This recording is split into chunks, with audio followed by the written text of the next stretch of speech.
Hi guys, habang pauwi kami galing Apare, nadaanan namin ito tinatawag nilang balikatan exercises ng Philippines at American Marines. At tingnan nyo guys, ang ganda dito. At saka tingnan mo yung mga Pilipino guys ha, ang init na sila. Sa ano sila, katinikan pa naman ng araw dito. Saka guys, may naano kami dito, may nakita kaming mga media personals tulad ng TV5, GMA, ABS-CBN, madami pa, PTV meron din at may nakita rin akong sakyan ng PTV dito guys. Siguro kino-cover nila itong balikatan exercises.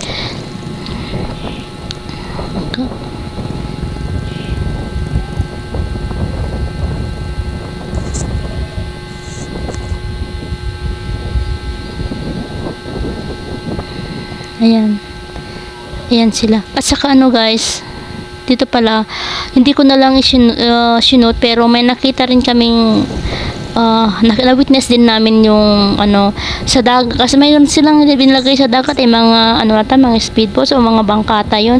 Tapos ano, binabaril nila yung mga yun, nasa gitna sila, nasa gitna ng dagat yung mga yun, pero binabaril nila. At yan guys, may nakita rin kaming ano, dalawang helicopter na sinut ko to kasi hindi ko alam kung ano to, pero hindi ko lang alam, basta sinut ko na lang ito. Pero hindi ko in-expect na ano, lalapag din ang mga to dun sa ano, dun sa area ng balikatan exercises. Mga ano pala to, mga sasakyan pala, helicopter pala to ng Amerika guys. Yan o, lalaki. Actual ko itong nakita guys. Akala nyo for the first time nakita ko ng actual. Yung lumabag mismo doon, nakitang kita mo mismo. Kasi sa atin naman may kaminsan nasa hindi yung mga nakikita rin naman natin hindi lumalapag pero ito actual na nakita kong lumapag mismo sa harap namin, sa ano namin. Medyo malayo-layo lang na kami konti, pero at least nakita ko siya.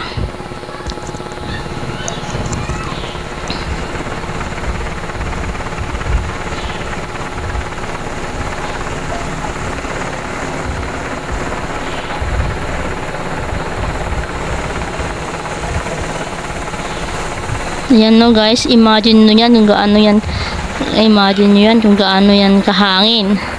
Grabe ang hangin yan guys, sobra.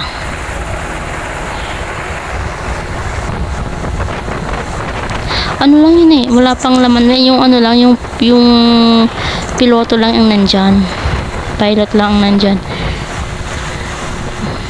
Pero kitang-kita doon sa ano na ang nakasulat doon, American, United States of America, yun ang nandun dun sa my tail ng ano, ng helicopter ng dalawang yan. Kaya ang alam ko, sigurado ako America. O yan daw guys, yung mga ano, sila yung mga sasakay doon sa dalawang yun, dalawang helicopter na yan, yung mga Amerikanos, sila yung pupunta dyan, yung dalawang grupo sila. Hindi ko alam guys kung saan pupunta tong mga to, kasi pag ano naman, umalis na kami nung lumapag, nung ano na yan, nung umalis ng mga yan, hindi naman namin napansin kung saan ano, kasi umalis na rin naman kami.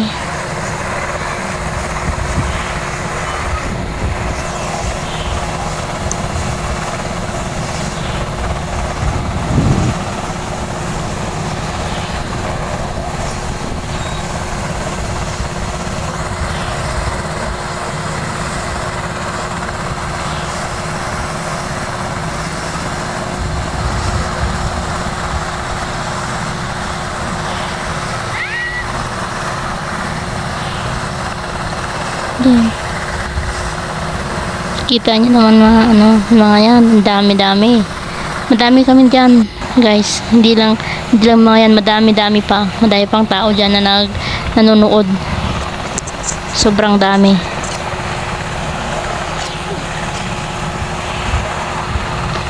Maganda naman tong mga to. Well, siguro maganda tong balikan exercise na to para sa atin kasi advantage naman natin siguro to. Just in case siguro na may kalaban, maganda. Yung technique ng mga American Marines tinuturo nila to dito sa mga Marines natin na Pilipino. Kaya advantage din naman natin yun.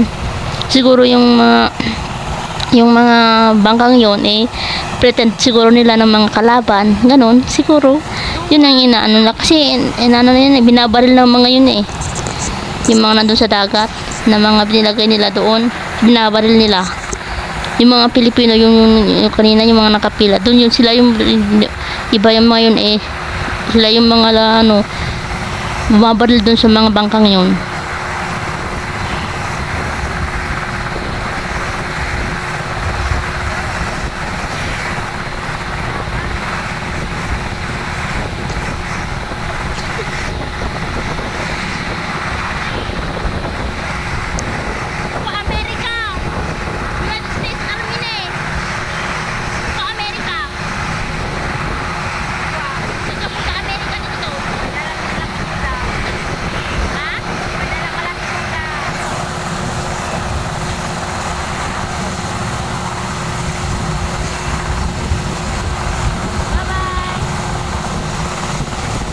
Kasi hindi maganda yung pagkakabidyo ko dito guys kasi sobrang mahangin, sobrang kaya ganyan yan.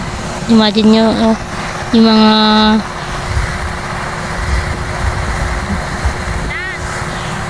mo yung mga damit, imagine, ayan umalis na sila, ayan. Yan din naman umalis na rin kami saglit lang umalis na rin kami dyan. Hindi ko na napansin kung saan pupuntang mga yan hindi na rin kami nagtanong kung saan pupuntang mga yan, kaya umalis na rin kami guys. Yan lang yung kwento ko ngayon. Sana thank you for watching and hopefully sana